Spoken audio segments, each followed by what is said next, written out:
was wondering, how was education like for you when you were younger?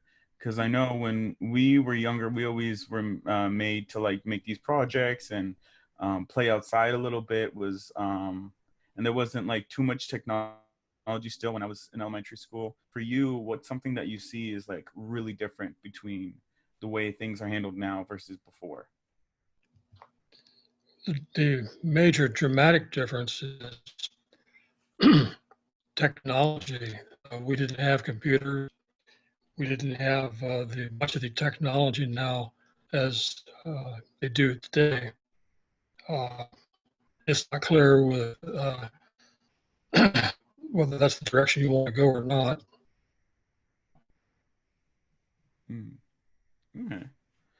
But then, like, how, like, I mean, I know we have it a little bit easier, but like, how did you manage to like my biggest thing is like libraries, because like we can just go on a computer and go do and look it up, and you know there's that code they have, but you had to do it all manually. How was that?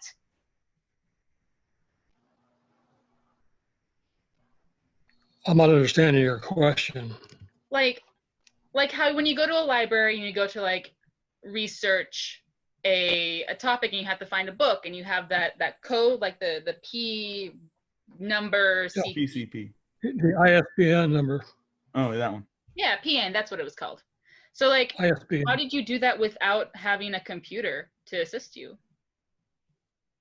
Everything was done manually. For example, when I was in school and you did research, they had card catalogs that referred you to various texts and related materials manually.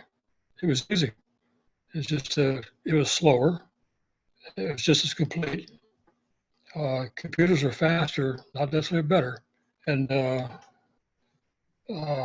sometimes I know that in my own searches in undergraduate and graduate school were done better manually than by computer. Computers only store what the user wants them to store. You go to the library in your high school, your college, in those times, you had a lot of materials that your entire graduate work was done with a card catalog, not computer databases. Computers made it faster, not better. So did you like get more time to do projects, or was it in the same amount of time as it is now, what you experienced? You spend a lot less time now, if that's important. Often,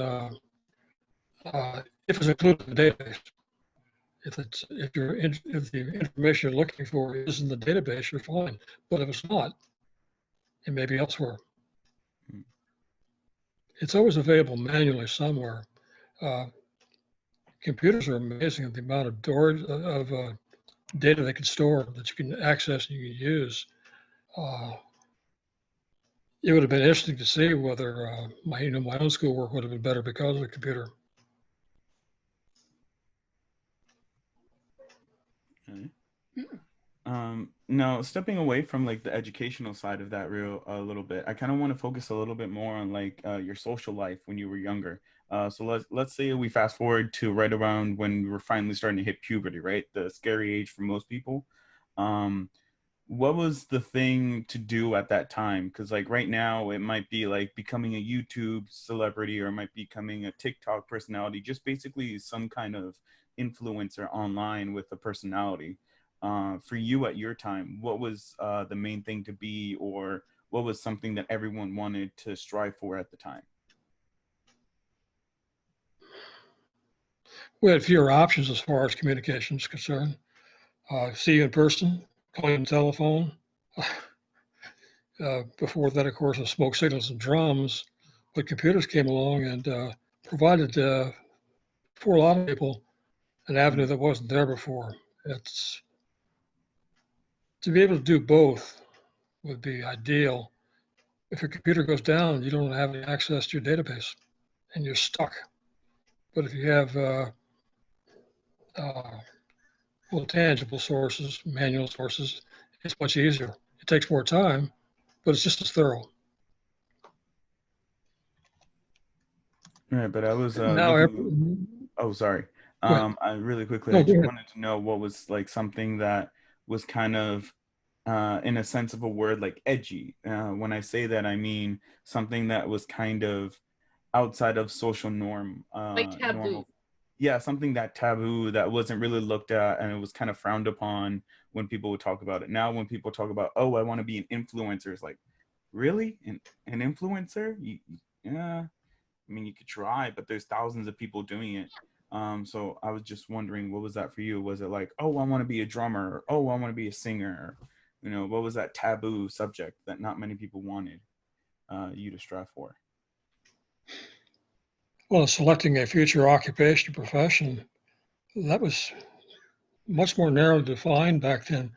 The occupations and the professions that existed then, many of them are gone now because of technology, but you have new ones. So uh, there are only so many options open to men and even fewer to women. Uh, it was definitely a sexist time. The women were to stay home, raise the kids, keep the house, and the male would go forth and do whatever he did for work. Make that bread or bring home the bacon, as they used to say. Exactly, exactly. Now women, of course, I'm glad to see it. Uh,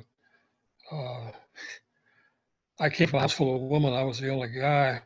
They were the first generation that selected their own occupation professions. They didn't have to have a man take care of them. Oh. So are you saying that so are you around the time or just after the time of, women we can do it movement? I straddled it.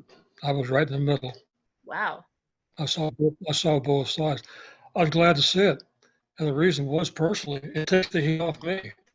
I don't have to go out and, if I had a family, which I didn't, uh, uh, do whatever it takes to keep them, like you say, a roof over your head, bring in the bacon as you will, that type of thing. I thought it was a great thing. Uh, Happily, I had my father was very much pro women, striking her and doing whatever they wanted to. He still expected to be coddled like many men did back then, but I saw both camps, and I was, in all seriousness, I was happy for the women, primarily for selfish reason. It took the heat off me. Well, Thomas, thank you for your time. We really appreciate having you on here. And Yeah, yeah, I'd actually love to hear more if you ever wanted to jump on again. In film and television, we're invariably going to play something that's close to self or something that we can identify with easily. The bigger question is, how can we identify with a character that is opposite of ourselves? So sort of like, the challenge for Jonah being well, I wouldn't say he was a white supremacist, but he didn't believe. Actually, there was one quick phrase that existed back then: "Do what you want to do." Yeah, do what you want to do. Make sure you understand that's your responsibility. Yes. Either way. Yeah. That's it. Responsible choices. Absolutely.